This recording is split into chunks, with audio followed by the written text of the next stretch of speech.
and just in time for this new album that you say is coming out on Friday. It's called Cosmos from Darling West. I want to talk more about the making of that and all, but why don't we hear another song? What do you want to play next? Yes. We thought we'd play another quiet song, which are most easy to adapt to the duo format, I guess. So this is a song called Old Man, and it's actually with on the studio version. It's on with piano and a lovely string arrangement by Rob Moose. But the song is a song, and we're gonna play it like this. 1, 2, 3, 4.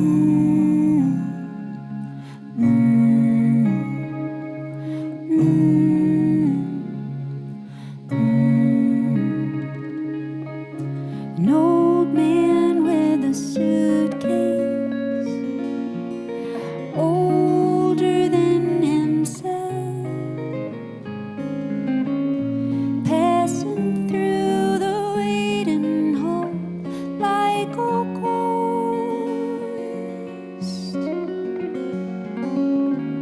He doesn't know where he's going.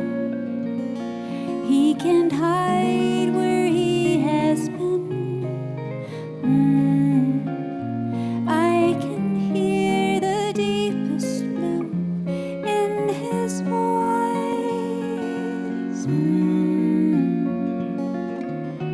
1, 2. The rumors are true. 3, 4. To walk the ocean floor. Count 5. And wait for the tide.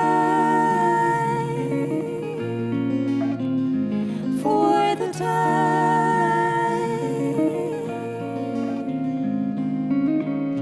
He wears his sadness with honor and his torn coats with pride.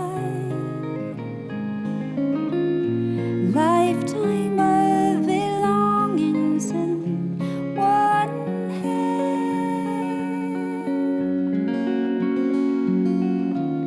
And as I'm leaving the station, I can see him standing there,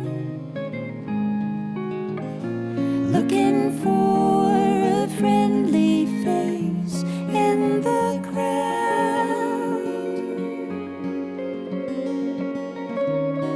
1, 2. The rumors are true. 3, 4. To walk the ocean floor. Count 5. And wait. 1, 2. The rumors are true. 3, 4. To walk the ocean floor. Count 5. And wait for the tide. For the tide.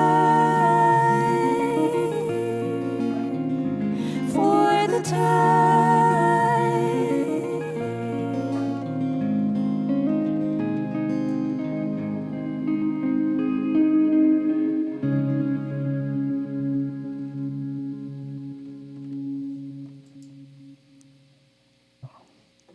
That is beautiful. What's the name of that song again? Old Man. Old Man. Really nice rendering with just the two of you. I like, Mari, how you... by the way, we're listening to Darling West on WNCW, in case I didn't mention that. I love how you mentioned, Marley, that you're changing it up. You had full production and all on the studio version of the new album coming out Friday called Cosmos, with drums, guitar, and all sorts of cool additions. But it's just the two of you, and a song is a song. In other words, it's kind of like...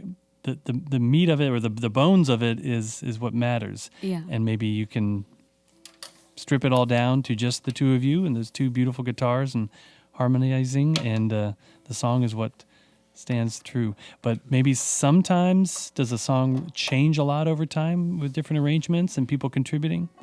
Yeah, I think so. I feel like we've actually had that experience with one of our songs that we put out on the 2018 record that we were here in Spindale with back then. We did a song called Better Than Gold, and it's on one of your CDs actually. And since then, when I listen to that version from here, it is completely different with what we do now.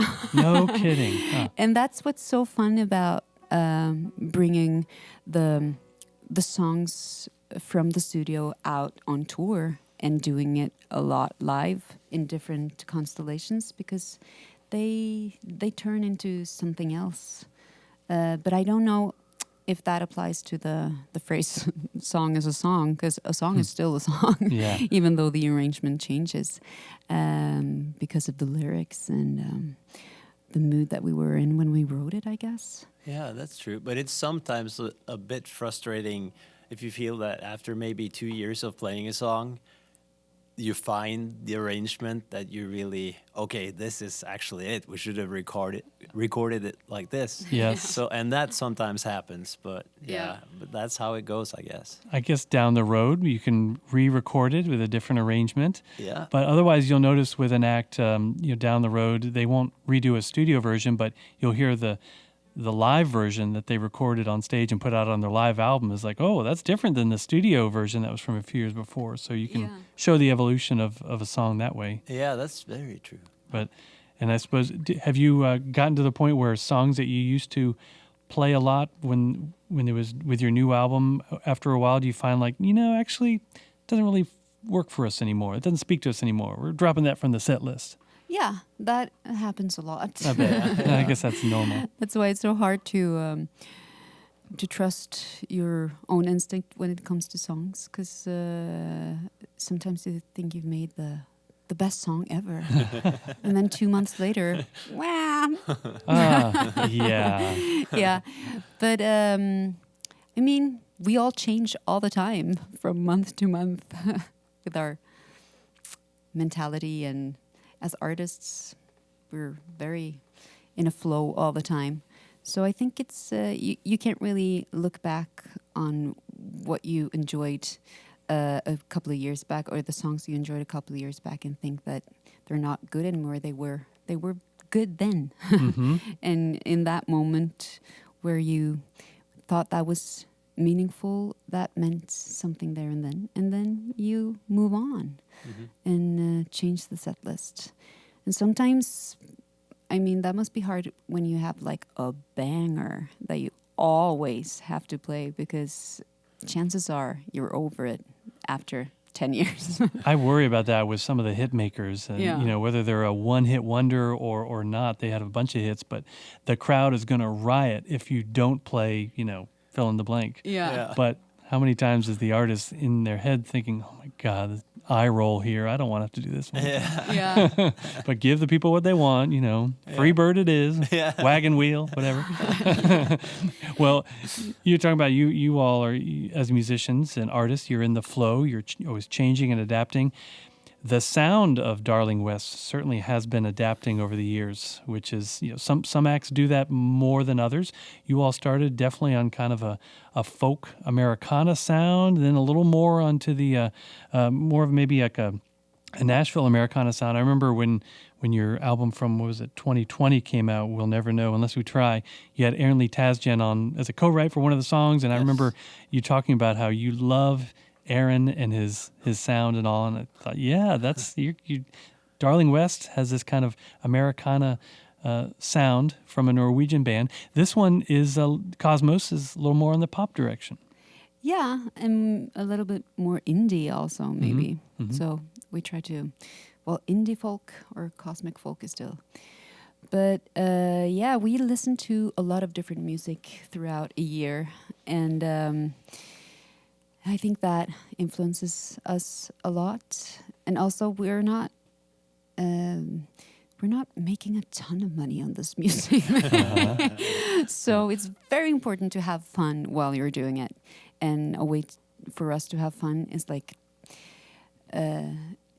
is to go with the flow and do what feels right there and then, and write the songs that are coming to us more than trying to fit into a genre or a crowd, or go a certain path that someone has made out for you.